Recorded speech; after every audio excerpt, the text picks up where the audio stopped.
दोस्तों नमस्कार। इस वक्त हमारे साथ वरिष्ठ पत्रकार राजेश शर्मा जी मौजूद हैं और मीरापुर में जबरदस्त घमासान छिड़ गया है। कल मुख्यमंत्री योगी आदित्यनाथ की जनसभा थी वहां पर और जैन चौधरी मंच पर थे मोरना में। अब राजेश भाई साहब कई बड़े नेताओं के कार्यक्रम आ गए हैं। अभी तक बीएसपी और समाजवादी पार्टी के बड़े नेता मीरापुर की तरफ नहीं आए थे, तो अब इनके सबके कार्यक्रम आ रहे हैं।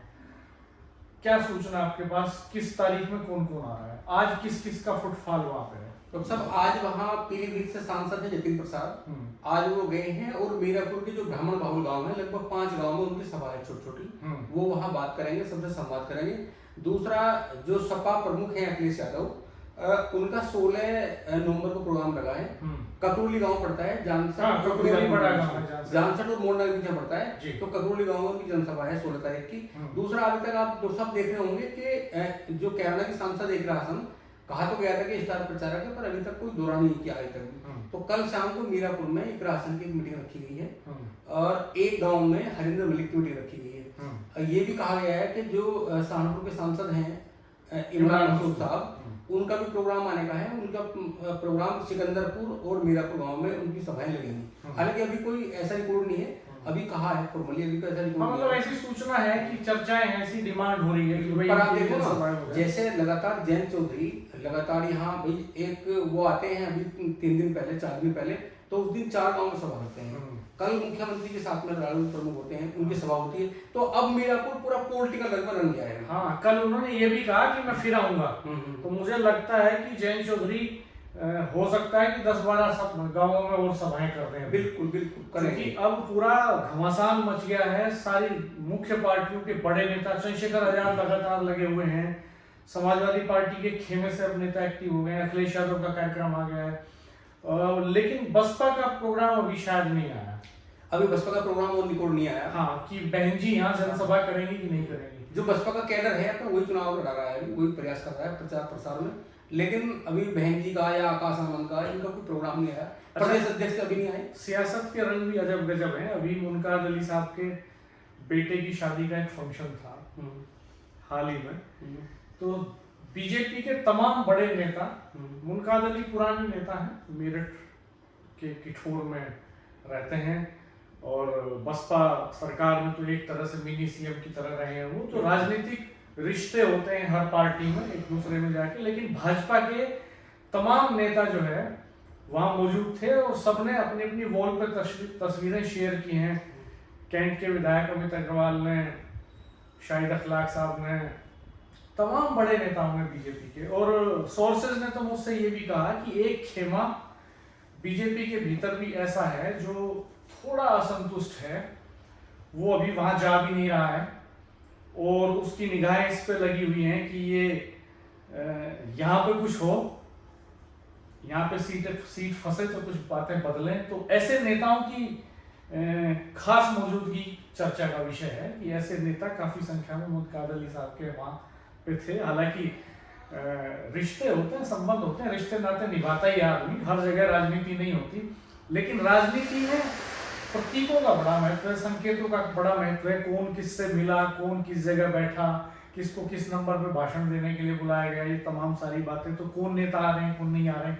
5% फॉरवर्ड कास्ट वोटर है मीरापुर में, तो इस 5% फॉरवर्ड कास्ट वोटर में ब्राह्मण है, त्यागी है, इनको साधने के लिए जतिन प्रसाद आज जो है ताबड़तोड़ सभाएं करेंगे, 5 गांवों में मूव करेंगे। चलो 5 गाँव में नहीं राणा जी, जैसा आपने अभी बताया मुनकाद अली के बेटे की, तो जब बाबू मुनकाद अली के व्यवहार की बात करते हैं तो उनका बड़ा सॉफ्ट व्यवहार है। और जब बसपा सरकार थी तो जो आज उनके पास जाते हैं, रिश्ते निभाते हैं, पीछे की खिड़की से बहुत काम कराया उन्होंने। और आप देखो, ये तो आपको बात माननी पड़ेगी कि बाबू मुनकाद अली इस जिले के मतलब मेरठ के आसपास के जो मतलब जो आक्रामक नेता है बीजेपी के, इतनी बात जरूर है कि कहीं ना कहीं, क्योंकि उनकी बेटी चुनाव लड़ रही है शंभू राणा, कहीं ना कहीं इतना तो जरूर करेंगे ऑफ द रिकॉर्ड, इतना तो कहेंगे कि हाथ हल्का रखो। आप देख रहे हो कि मेरठ के जो बहुत सारे नेता हैं जिनको जाना वो जा रहे हैं, अपना जैसा कोई रिश्तेदारी होती है अपना जा रहे हैं, अपना जाके 1-2 गाँव में होकर वापस चले आते हैं। तो रिश्ते तो हैं, अब राजनीति साम दाम दंडभेद का खेल है। मुनकाद अली साहब अभी लेकिन वहां जा नहीं रहे बसपा प्रत्याशी के अभी जाने के लिए। अभी गए हैं, इनको बताया नहीं गया कि गए। अजरूप साहब देखो, एक अजीब बात देखो कल की। कल जैसा हम लोग पहले चर्चा भी कर चुके हैं कि भाई जब कटोगी बटोगी की बात होगी तो उस मंच पर जहां मुख्यमंत्री योगी आदित्यनाथ होंगे और उस मंच पर रालोद प्रमुख जयंत चौधरी होंगे, और अगर मुख्यमंत्री जी ये बात करते हैं कि बटोगे तो कटोगे, तो जयंत चौधरी का क्या होगा? कल आप देखो, कल मीरापुर में, हालांकि मीरापुर में कल आप जब जयंत चौधरी बोले तो वो अपनी विचारधारा में बोले। इस पे तो हम एक एनालिटिकल वीडियो अलग से करेंगे कि कल की जो जनसभा थी उसके राजनीतिक मायने क्या हैं और योगी आदित्यनाथ और जयंत चौधरी के भाषण के मायने क्या हैं। इस वीडियो में तो हम इसी पे फोकस रखेंगे कि यहाँ जो है प्रचार युद्ध जो छिड़ा हुआ है उसमें किसकी रणनीति क्या है, शहनाद का खेल कैसे चल रहा है। इस पे तो मित्रों हम आज ही एक डिटेल वीडियो देंगे कि योगी जी और जयंत चौधरी के भाषण के कंटेंट के मायने क्या है और वो मंच सज्जा किस तरह की थी, उससे किस तरह के संकेत देने की कोशिश की गई। तो मैं आपसे यही जानना चाहूंगा कि ये जो प्रचार युद्ध है इसमें किस तरह की रणनीति बनाई है इन्होंने। जैसे अभी आरएलडी को देख रहे हैं हम, तो गुर्जरों को साधने के लिए बहुत सारे गुर्जर नेताओं को लगाया है उन्होंने। चंदन चौहान लगातार लगे हुए हैं, कृष्णपाल गुर्जर को बुलाया गया, इधर जो है चंदन चौहान के साथ कोऑपरेट करने के लिए मलूक नागर आ गए हैं, रमा नागर वहां पे लगी हुई हैं, और जाट लीडर्स को साधने के लिए भी जो है जो पार्टी के जाट लीडर्स हैं, विधायक हैं, सांसद हैं, बागपत के राजकुमार सांगवान, इन सबको वहां लगा दिया रैली ने। ब्राह्मणों को साधने के लिए जितिन प्रसाद को लगाया गया, ब्रजेश पाठक के आने की संभावनाएं हैं डिप्टी सीएम के। तो यानी भूपेन्द्र चौधरी वहां होके गए हैं पहले ही, योगी आदित्यनाथ कल वहां पे थे ही। तो अदर बैकवर्ड कास्ट का जो वोटर्स है उसको सेंसिटाइज करने की कोशिश हो रही है, कास्ट वाइज लीडर्स की ड्यूटी लगाई जा रही है, गांव बांटे गए हैं, अरविंदी और बीजेपी के कार्यकर्ताओं को गांववार ड्यूटी दी गई है। तो जो जिला पंचायत के सदस्य हैं, ग्राम प्रधान हैं, ब्लॉक प्रमुख हैं, ऐसे तमाम लोगों तक अप्रोच बनाई जा रही है, पहुंचा जा रहा है। अब दूसरी तरफ की बात करें समाजवादी पार्टी की, तो कादिर राणा एक डिफरेंट स्ट्रेटेजी पे काम कर रहे हैं प्रचार युद्ध में।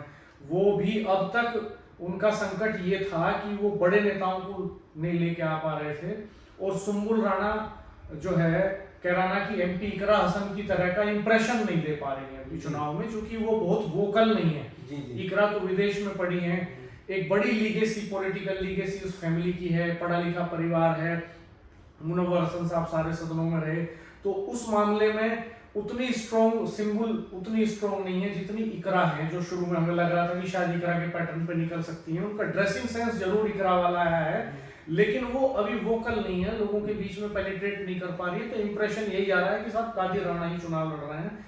तो कादिर राणा गांव-गांव मैनेज कर रहे हैं अपने पर्सनल रिलेशंस के बेसिस पे, और वो उनकी पूरी कोशिश ये है कि पूरा पोलराइजेशन जो है वो उनकी तरफ हो जाए, वोट शिफ्टिंग उनकी तरफ हो जाए, मुस्लिम वोटों में डिवीजन नहीं हो, उनकी पूरी कोशिश इस पे है। दूसरा ये कि ये जो बड़े नेता आएंगे इसका क्या इफेक्ट होगा, ये मैं आपसे जानना चाहता हूँ। जब अखिलेश यादव वहां जनसभा करेंगे, एक तो ये कि ककरोली एक मिक्स पॉपुलेशन वाला गांव है, मुस्लिम दलित काफी संख्या में इस गांव में, और जानसठ से मोरना के बीच में है ये इसकी लोकेशन, बड़ा गांव है, 10,000 की स्ट्रेंथ का गांव है लगभग। तो ककरोली की जनसभा के मायने क्या होंगे, और आपको क्या लगता है कि अखिलेश यादव जिस तरह से हमला किया है जयंत चौधरी ने अखिलेश यादव के ऊपर, उसका क्या काउंटर कर सकते हैं अखिलेश यादव, और जिस तरह से योगी आदित्यनाथ ने हमला किया सपा के समाजवादी पार्टी के ऊपर, तो उसका क्या काउंटर अखिलेश यादव करने वाले हैं? देखो, अखिलेश यादव के लिए बड़ी बात, राणा जी, यहाँ चुनाव जीतना बड़ी बात नहीं है। अखिलेश यादव को मैसेज देना है, क्योंकि जब लोकसभा के चुनाव में उन्होंने देखा नहीं, ये तो हम इस पे बात करेंगे, लेकिन फिलहाल तो मैं आपसे जानना चाहता हूँ कि वो भाषण का कंटेंट क्या हो सकता है उनके। जो कटोगे बटोगे वाला जो नारा है वो उसके विपरीत बोल रहे हैं। वो उन्होंने नारा दिया है कि भाई वो तो ये कह रहे हैं कि साथ जुड़ेंगे तो उन्होंने भी नहीं बोला, योगी जी ने भी, पर चूंकि अखिलेश यादव तो पूरा एक मैसेज देंगे, उनके टारगेट पे यहाँ जयंत चौधरी देंगे। तो क्या बातें उठा सकते हैं वो, क्या इश्यूज रेज कर सकते हैं? वो सब बातें उठाएंगे कि जब यहाँ 2022 का चुनाव होता है, चंदन चौहान चुनाव लड़ते हैं, तो सपा का गठबंधन था, इसलिए चंदन चौहान यहाँ 2022 में विधायक बने, और वो इस वाले इश्यू को उठाएंगे कि भाई जयंत चौधरी ने हमारे साथ में कहीं ना कहीं विश्वासघात किया, हमारे साथ लगे। हालांकि जब 2024 के चुनाव में चंदन चौहान था, उधर दीपक सैनी थे, तो वो बहुत सारे इशू उठाएंगे, वो गन्ने का इशू उठाएंगे कि हाँ, वो गन्ने के भुगतान का इशू, वो रोजगार का इशू उठाएंगे, एम्प्लॉयमेंट का इशू, मेडिकल फैसिलिटी का इशू, ये सारे इशू रेज उठाएंगे, वो टोटल इशू उठाएंगे। एंटी इनकम्बेंसी जो है वो जो उसमें टोटल जितने इशू है उन सब इशू पे अखिलेश यादव बात करेंगे। और आपको देखो ये तो मानना पड़ेगा कि अखिलेश यादव भी भाई इस समय देश की तीसरी बड़ी पार्टी के मुखिया निश्चित, और ये जो लगातार इधर चंद्रशेखर लगे हुए हैं, तो ये जो हम लगातार कह रहे हैं चंद्रशेखर के पास में 2 समीकरण हैं, वो अपने वोट को साधे बैठे हुए, वो लगातार निशाना बना रहे हैं। उन्होंने जिस प्रत्याशी को अपना, जिस जाति के प्रत्याशी उनके जाहिर हसन को अपना प्रत्याशी बनाया है, वो बहुत सारे समीकरण बना रहे हैं। अखिलेश यादव यहाँ के जो उनकी पॉलिसी है, जो रणनीति है पहले से, उनका प्रयास होगा कि मुस्लिम एक मंच पा जाए, अल्पसंख्यक, और जो दूसरा वोट जो उनका अपना व्यक्तिगत वोट जिसे मानते हैं कि वो एक साथ आ जाए। अब जो उनका, मुझे लगता है कि वो पीडीए कॉम्बिनेशन पे ज्यादा बात करेंगे, पीडीए पे बात करेंगे, वो पिछड़ा, दलित और अल्पसंख्यक पे फोकस करेंगे। मेरा जो ऑब्जर्वेशन कॉन्सेप्ट पे बात करेंगे, क्योंकि वो अभी तक पीडीए को लेकर ही आगे चल रहे हैं, और वो पर्सनली संकेतों में भी बात कर सकते हैं, और वो खुले तौर पे नाम लेके भी बात कर सकते हैं, क्योंकि जयंत चौधरी जी ने अखिलेश यादव को टारगेट किया खुले तौर पे नाम लेके, और उन्होंने उनके पीडीए को की फुल फॉर्म भी बताई यहाँ पे कि पर्सनल डेवलपमेंट ऑफ एरा गैरा, उसका जवाब देंगे। तो मुझे अब ये देखने वाली बात होगी कि ये जो शहमात का खेल सियासत में चलता है, तो अखिलेश यादव इसकी काट में क्या मुहावरा लेके आते हैं जयंत चौधरी के लिए, किस तरह की बात लेके आते हैं। क्योंकि पिछले दिनों जब बात हो रही थी तो चवन्नी वाला सवाल अखिलेश यादव ने उछाला था हवा में,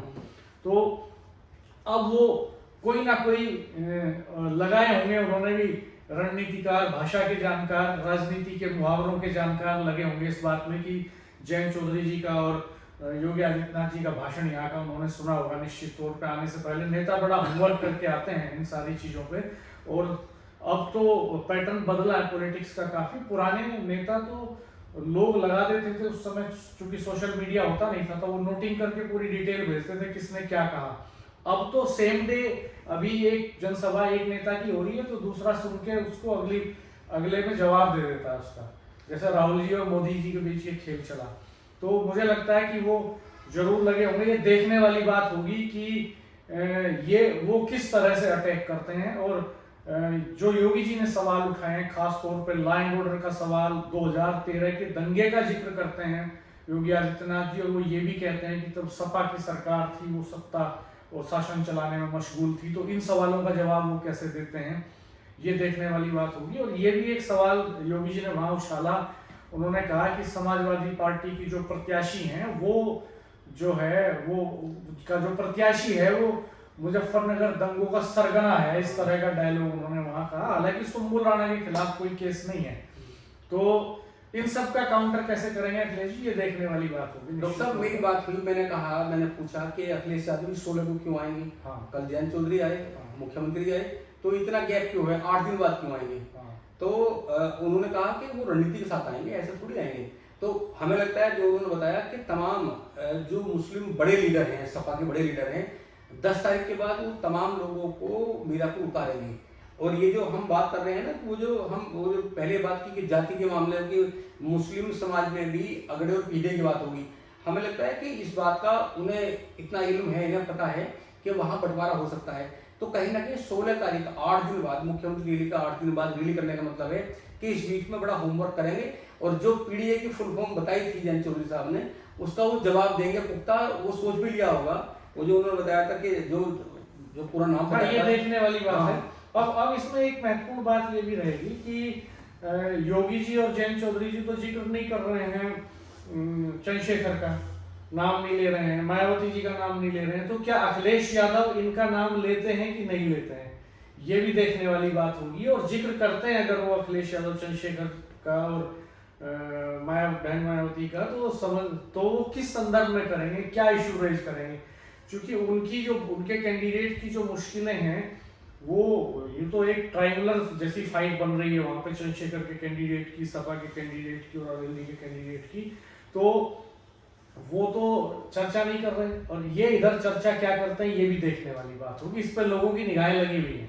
अब डॉक्टर साहब देखना होगा कि 16 तारीख को चर्चा क्या करेंगे, पर मुझे लगता है जैसे बातचीत करते मुझे लगता है कि जो आरक्षण व वर्गीकरण का मामला है वो दलितों को उस मुद्दों को उठाएंगे और इस बीच में वो बहन जी पे तो बात करेंगे।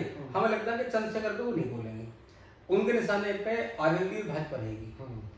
दलितों का जहां तक मामला है वोट के लिए वो आरक्षण व वर्गीकरण जो हरियाणा में हुआ है उस मुद्दे को यहाँ जरूर रखेंगे वो लाके। देखते हैं दोस्तों, बहुत प्रचार युद्ध छिड़ गया, महाभारत छिड़ गया एकदम। और बिजनौर लोकसभा सीट में पड़ती है, मीरापुर विधानसभा सीट, बिजनौर में ही हस्तिनापुर भी है। हस्तिनापुर के बारे में तो कहा जाता है जो यहाँ से विधायक बनता है उसी के प्रदेश में सरकार बन जाती है।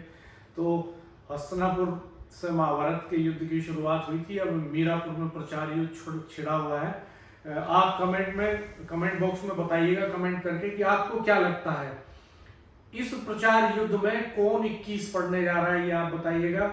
और जब 16 तारीख को अखिलेश यादव यहाँ आएंगे तो उनके भाषण का कंटेंट क्या हो सकता है, वो कौन से इश्यूज रेज कर सकते हैं, कौन से कंट्राडिक्शंस ऐसे हैं जिनको उभार सकते हैं इस चुनाव को दमदारी से लड़ने के लिए, अपने प्रत्याशी को लड़ाने के लिए, और क्या इम्पैक्ट हो सकता है, दलित वोटों का रुझान क्या होने वाला है, क्या मुसलमानों में डिवीजन बना रहेगा, इलेक्शन कास्ट बेसिस पे होगा कि कम्युनल पोलराइजेशन पे हो जाएगा, ये आप जरूर बताइएगा कमेंट बॉक्स में।